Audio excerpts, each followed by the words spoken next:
Welcome back. Wednesday, March 15th, 2017. Last I checked, I'm Celia Levy, and this is your Daily Dose. Now, the 2014 death of Eric Garner at the hands of New York City police officers sent shockwaves through the country and was a flashpoint in the growing Black Lives Matter movement, which had been sparked by the killing of a Black Florida teen, Trayvon Martin, 2 years earlier. Garner's death, captured on video, and his last words, "I can't breathe," was something that we all remember from the news cycle, so to speak, of last year.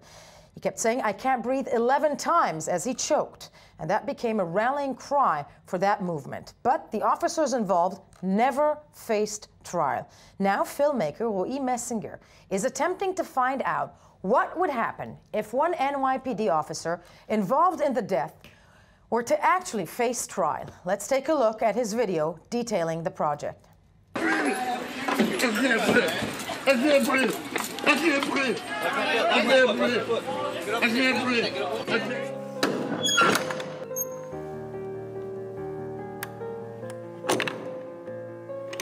I don't believe a word he says, Your Honor. He's crazy. Order. He's trying to steal my Order in the court. Order in the goddamn court. Trial is a hybrid fiction documentary film about the trial that never followed Eric Garner's death back in 2014. We're going to use real lawyers and the actual witnesses who would have testified had the case been tried to show an accurate and authentic description of what that trial might have looked like. In my opinion, what is at stake in this case is the integrity of the judicial system. Officers tend to do what they want to do. And as a result, an individual's dead. When they put him on the gurney, his eyes was in the back of his head. His arm was hanging off, his leg was hanging off. He was not breathing, he was just limp. He had 30 previous arrests. People assume, based on watching that video and kind of the uproar that occurred, that he is guilty. And when you walk into a courtroom as a criminal defense attorney, your client is supposed to be presumed innocent. Paint page, Unseen and Spark, and make your comment. Now, joining me live via Skype from New York City is the filmmaker behind this very ambitious project, Roy Messinger. And Roy, thank you so much for joining us this morning. First of all, why did you come up with the idea of a need to make a film, a documentary about a trial that never happened? Well, there's a big problem in the United States when it comes to race relations and police-civilian relations.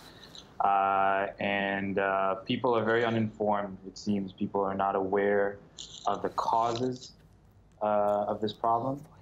And I thought that a film like this that would make it, would bring, give the people the opportunity to see it from a different perspective, in a way that wasn't presented to them before, might be an effective way to deal with that problem. And to deal with that problem, what would be the problem with the justice system, in your mind, in the United States? In my mind, the problem with police-civilian encounters is obviously very complex, and there are obviously a lot of reasons why people get shot by the police, why people get killed by the police, and why afterwards no one in the police is held accountable for whatever happened. But I think the main problem when it comes to the United States police is that because of the way that the U.S. government works, the local government in the U.S. works, is that every police department is really subject to the scrutiny of the local community that it serves. Right? There is no federal standard for police procedures or federal standards for police work or guidelines or anything of that sort. And what happens when the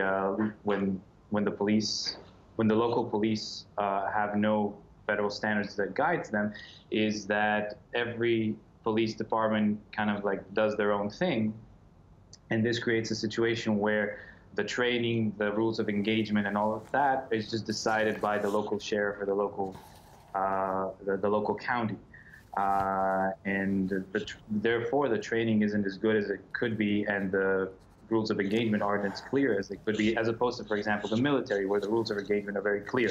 For example, in the Army, before you shoot someone, you have to shoot in the air. You have to, a suspicious figure, for example, you have to shoot in the air. You have to shoot below the knees, and only then can you use a fatal force. Here, with police departments, those procedures don't exist. They don't exist. But let me ask you this, Roy. I don't want to simplify this. That's the wrong thing to say. But do you think that had Eric Garner been white, would the officers stand trial?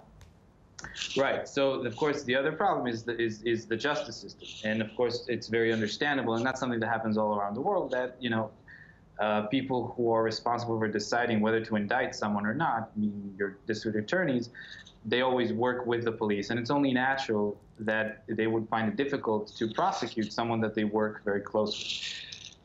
That they work very closely with. Yeah, in the United States, of course, when this happens with a black person, it raises the race issue. There's no question about that. I would say, do you think had Garner been white, would those officers stand trial? So I think that's a very difficult question to ask, right?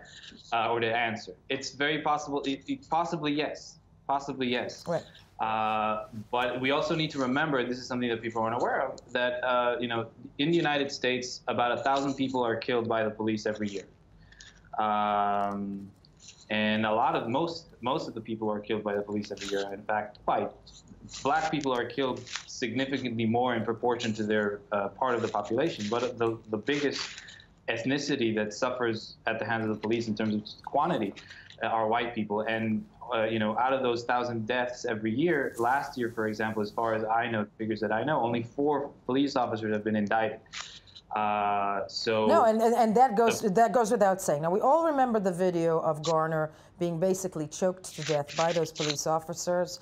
We also have Esau Garner. That's his. That is his wife, his widow. Pardon me, his widow.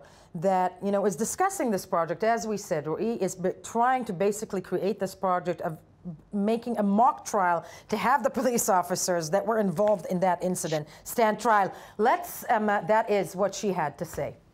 Appreciate Roey. I'm glad I met him, and I appreciate him as a friend and a filmmaker, and I just give him all my support and all my trust and hope that we make this a phenomenal project. All right, this is not necessarily the most anti-police borough in the city of New York. In fact, it's the obvious, as we know, right? And we are where we are. We can't change that.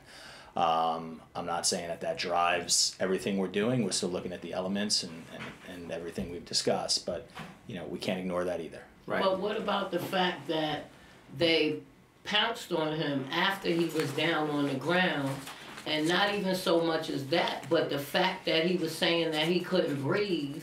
Can I interrupt just for a second? Because the thing I'm going to tell you, and then I want to get your full feedback on everything. Okay. But I do want to also tell you what we did decide to do. Okay. Okay, and this way you'll understand which direction we're going, and I think that will help you develop what type of questions that you have. Okay. Because we do believe that there is a charge. And Roy, with us, the man behind this project, trying to make those police officers stand trial. Where do you stand with this project, really quickly? What else do you need to make it happen? So right now we're doing a crowdfunding campaign on Seed and Spark. We've already raised 20 grand in a week, which we're very happy with. We also have some private investment that came in earlier. But this is underway. As we said, this is underway. The attempt to actually have a trial that never happened for Eric Garner, for his widow, for his family. I want to thank you so much for joining us from New York this morning. We'll be right back.